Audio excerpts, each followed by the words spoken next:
The world is a smorgasbord of tantalizing pursuits.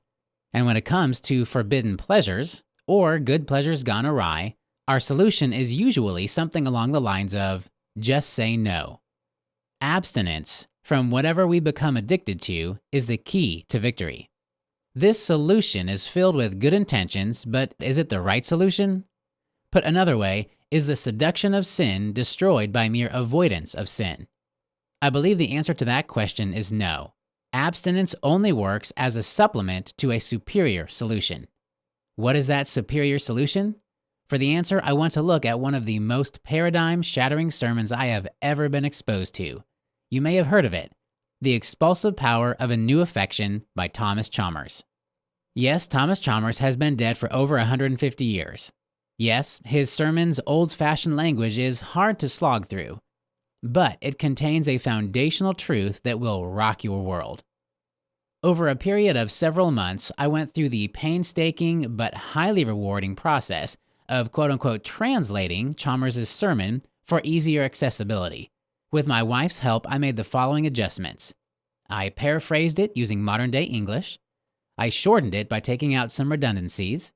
I rearranged it to help with flow, and I eliminated some archaic illustrations, updated some others, and added a few transitions.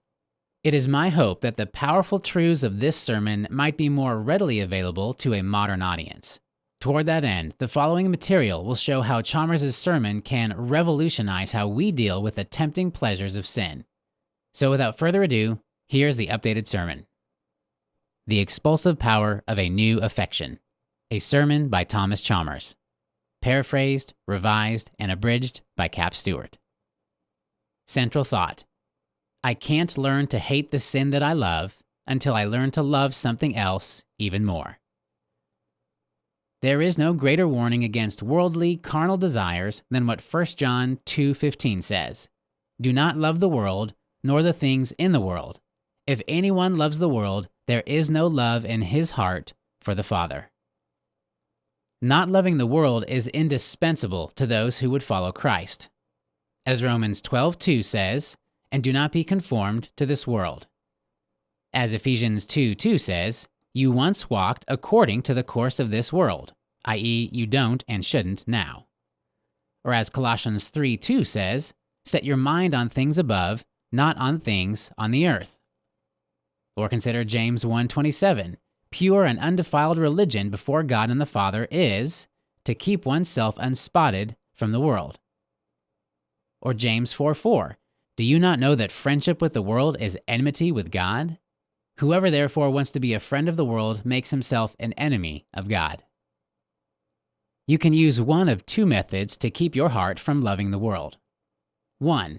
Try to convince yourself how empty worldly pleasures are. This perhaps will cause your heart to consider worldliness as being unworthy of your affections. 2. Set your sights on another object that is more worthy of your delight, namely God Himself. This will persuade you to replace an inferior affection with a new one.